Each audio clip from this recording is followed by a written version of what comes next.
नमस्कार दोस्तों, नवरात्र चल रहे हैं, त्योहारों का मौसम है, दशहरा आने वाला है, फिर दिवाली आएगी। लेकिन इस बीच खुद को हिंदू कहने वाले यति नरसिम्हानंद जानबूझकर अपने ही धार्मिक त्योहारों का माहौल खराब करने की कोशिश कर रहा है, सिर्फ इसलिए ताकि मुसलमानों को भड़काकर उन्हें बदनाम किया जा सके। दोस्तों, हमेशा भड़काऊ भाषण देने वाले यति नरसिम्हानंद ने इस बार हद कर दी है।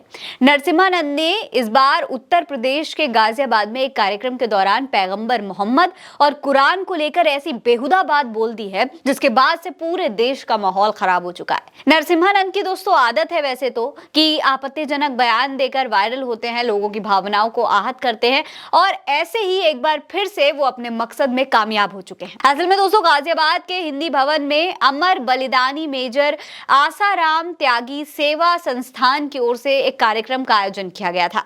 इस दौरान यति नरसिम्हानंद ने मेघनाथ कुंभकर्ण की तारीफ की तो रावण को लेकर यह कह दिया कि उन्होंने छोटी गलती की थी। उनकी गलती क्या थी? रावण ने एक छोटा सा अपराध किया था और आज लाखों साल हो गए हम रावण को जलाते हैं। सोचिए दोस्तों, वो रावण जिसने सीता जी का अपहरण किया, उसकी गलती को यहाँ पर ये यति नरसिम्हानंद छोटी गलती बता रहे हैं। वहीं रावण की जगह पर पैगंबर मोहम्मद का पुतला फूकने की बात कर रहे हैं। उसने कहा कि हम हर साल जलाते हैं मेघनाथ को, उसके जैसे चरित्रवान व्यक्ति इस धरती पर पैदा ही नहीं हुए। हम हर साल जलाते हैं मेघनाथ को, उसके जैसा वैज्ञानिक योद्धा पैदा नहीं हुआ। दोस्तों, इसके बाद पैगंबर मोहम्मद पर उसने बहुत ही आपत्तिजनक टिप्पणी की, बेहुदा टिप्पणी की और बिल्कुल बेशर्मी के साथ ये पूछा कि कोई इसे रिकॉर्ड कर रहा है या नहीं। सब रिकॉर्ड कर लेना, वायरल कर लेना। देखिए, मेघनाथ जैसा चरित्रवान व्यक्ति इस धरती पर दूसरा पैदा नहीं हुआ। हम हर साल जलाते हैं कुंभकर्ण को, कुंभकर्ण जैसा वैज्ञानिक योद्धा इस धरती पर पैदा नहीं हुआ। कुंभकर्ण के बाद इतना चरित्रवान व्यक्ति, और उनकी गलती क्या थी?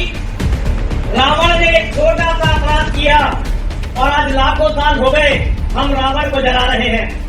अब तो ऐसे ऐसे अपराधी में भैया मेरी बात कर रहा है नहीं कर रहा है, अब तो ऐसे ऐसे अपराधी पैदा हो गए हैं जिनके सामने रावण का कोई अस्तित्व नहीं है। अगर आज जलाना है, मैं सारे हिंदुओं का इस मंच से आह्वान करना चाहता हूँ, यदि आप जलाना चाहते हैं हर दशहरे पर तो अब तो मोहम्मद को जलाइए। सोचिए दोस्तों, इस बात को बोलने के बाद उसने पैगंबर मोहम्मद का पुतला फूकने की बात कही, पैगंबर मोहम्मद को लेकर ऐसी ऐसी बातें कह दी दोस्तों, जो शायद यहाँ पर इस वीडियो में हम आपको कहकर बता भी नहीं सकते। इतनी बेहुदा बातें इस व्यक्ति ने अपने वीडियो में, अपने भाषण में कही और फिर उस बात को रिकॉर्ड करवाने की बात भी कही। यानी वो जानबूझकर ऐसा बयान दे रहा था ताकि वो वायरल हो और पूरे देश का माहौल खराब किया जा सके। वीडियो वायरल होने के बाद गाजियाबाद पुलिस ने सिहानी गेट थाने में उसके खिलाफ केस भी दर्ज कर लिया है, लेकिन अब तक गिरफ्तारी नहीं हुई है। उसकी गिरफ्तारी की मांग करते हुए पूरे देश में मुसलमान समुदाय के लोग प्रदर्शन कर रहे हैं ताकि नरसिम्हानंद द्वारा जो धार्मिक हिंसा फैलाने की कोशिश की जा रही है उसको रोका जा सके। गाजियाबाद का देखिए, इसके भाषण के बाद किस तरीके का माहौल हो चुका है। पूरे गाजियाबाद में सड़कों पर लोग उतर आए हैं, माहौल एकदम खराब हो चुका है और ये सब कुछ नरसिम्हानंद के बयान के बाद होता हुआ नजर आ रहा है। दोस्तों, कुछ लोगों ने तो ये तक कह दिया है कि पैगंबर मोहम्मद का पुतला फूकने की बात करने वाले इस नरसिम्हानंद का भी पुतला फूका जाना चाहिए। ये लोग मांग कर रहे हैं कि नरसिम्हानंद देश का माहौल बार बार खराब करते हैं, उनको तुरंत गिरफ्तार किया जाना चाहिए। सुनिए। दासना का रहने वाला वो मक्कार नाहंजार जो हिंदुस्तान के अमन और शांति को खत्म करना चाहता है, हुजूर की शान में नाजेबा अल्फाज बोलता है। ऐसे अल्फाज बोले हैं कि जिनको हम अपने अल्फाज में बयान नहीं कर सकते। लेकिन हुकूमत हिंद क्या कर रही है?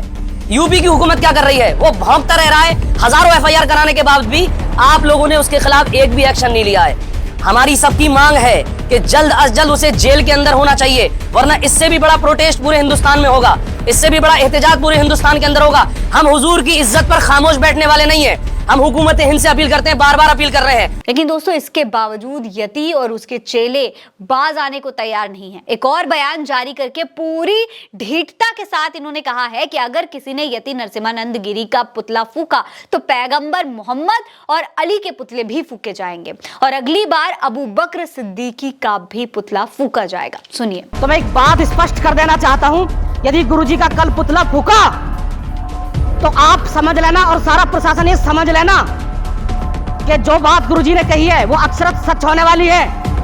दशहरा के दिन दोनों के पुतला फूकेंगे, मोहम्मद का भी और अली का भी, और अगली बार अबू बकर का भी बनेगा। ये बात समझ लेना। यदि कल पुतला फूका तो शिव शक्ति धाम डासना से पुतला दहन कार्यक्रम अब क्या स्टार्ट होने वाला है। यानी एक बयान से तो पहले से हंगामा हो रखा है, लेकिन अब एक और बयान देकर ये लोग माहौल को और ज्यादा खराब करने की कोशिश कर रहे हैं, आग में घी डालने की कोशिश कर रहे हैं। All India Muslim personal law board ने भी इनकी गिरफ्तारी की मांग करते हुए सरकार को एक लेटर लिखा है। मोदी जी से बाकायदा मांग की गई है कि वो इस पर एक्शन लें। सोचने वाली बात यह है कि इतनी आपत्तिजनक बात कहे जाने के बाद भी यति की गिरफ्तारी आखिर क्यों नहीं हो रही है? आखिर इनके सर पर किसका हाथ है? दोस्तों, यति नरसिम्हानंद जो है ये आदतन अपराधी हैं।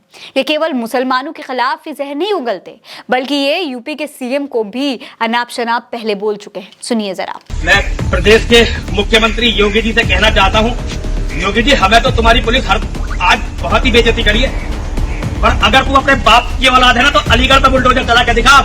इन्होंने तो भारतीय जनता पार्टी की महिलाओं को तक नहीं छोड़ा। उनके बारे में भी ऐसी घटिया बात बोली थी जो आप सुनकर हैरान हो जाएंगे। सुनिए। तो जितनी लोग औरतें दिखाई नहीं कर रही ना, वो किसी एक नेता के रखेल हुआ करती, किसी ना किसी एक नेता के रखेल जरूर हुआ करती। हैरानी की बात तो ये है दोस्तों कि जिस नरसिम्हानंद को माहौल खराब करने की वजह से गंभीर धाराओं में तुरंत मुकदमा दर्ज करके गिरफ्तार किया जाना चाहिए था, उसको पुलिस खुद सुरक्षा दे रही है। ऐसे में लोग सवाल पूछ रहे हैं कि क्या अभी भी यही कहा जाएगा कि प्रशासन धर्म देखकर कार्रवाई नहीं करती है? अंदाजा लगाकर देख लीजिए, यही अगर किसी और व्यक्ति ने, किसी और शख्स ने हिंदू धर्म के बारे में या किसी और धर्म के बारे में कहा होता तो क्या इसी तरीके का रवैया प्रशासन अपनाती? दोस्तों, यति नरसिम्हानंद जैसे जो लोग हैं वो सभ्य समाज के लिए ना नासूर बन चुके हैं, जो खुलेआम समाज और देश को बांटने की बात करते हैं, समाज और देश में नफरत फैलाने की बात करते हैं। ये लोग समाज के और देश के दुश्मन बन चुके हैं। इस अकेले आदमी ने पूरे के पूरे संविधान, पूरी की पूरी कानून व्यवस्था और पुलिस प्रशासन को नपुंसक साबित कर दिया है। इस अकेले आदमी ने मुख्यमंत्री तक को असहाय बना दिया है, लेकिन इसकी गिरफ्तारी कब होगी अब तक साफ नहीं हो पाया है। होगी भी या नहीं ये भी नहीं पता। लेकिन ऐसे लोगों से जनता को सतर्क रहने की बेहद जरूरत है। ये लोग सिर्फ अपने लिए, अपने आप को फेमस करने के लिए, अपने एजेंडे स्थापित करने के लिए समाज में नफरत फैलाने का काम करते हैं, लोगों को भड़काने का काम करते हैं। जाहिर सी बात है कि इन जैसों की भाषा से, इन जैसों की टिप्पणियों से लोगों को ज्यादा फर्क नहीं पड़ना चाहिए। इनको इन्हीं की भाषा में इन पर कार्रवाई करके जवाब देना चाहिए। सड़कों पर उतरकर इनके मंसूबों को पूरा नहीं होने देना चाहिए। आपको क्या लगता है? अपनी राय हमें कमेंट सेक्शन में लिखकर जरूर बताइएगा। यह खबर आप उल्टा चश्मा यूसी पर देख रहे हैं। नमस्कार। क्या पुलिस प्रशासन आपकी नहीं सुन रहा? गुंडे माफियाओं से भी है परेशान। अगर समस्या है तो बताइए। सिस्टम की प्रताड़ना को गुप्त रोग मत बनाइए। जनता का मुकदमा विद प्रज्ञा मिश्रा। अपनी समस्या हमें ईमेल करें या व्हाट्सएप पर भेजें। समस्या की गंभीरता के आधार पर आपको उल्टा चश्मा यूसी के स्टूडियो बुलाया जाएगा। उल्टा चश्मा यूसी जनता की भलाई के लिए प्रज्ञा मिश्रा जी द्वारा स्थापित एक चैनल है। हमारे पास संसाधन सीमित हैं, लेकिन समाज की भलाई का जज्बा असीमित है। अगर आप हमें सपोर्ट करना चाहते हैं तो हमारा आर्थिक सपोर्ट करें और स्क्रीनशॉट जरूर भेजें, जिससे हम आपका आभार व्यक्त कर सकें और असल में उस आम जनता का मुकदमा लड़ सकें जिसकी कोई नहीं सुनता।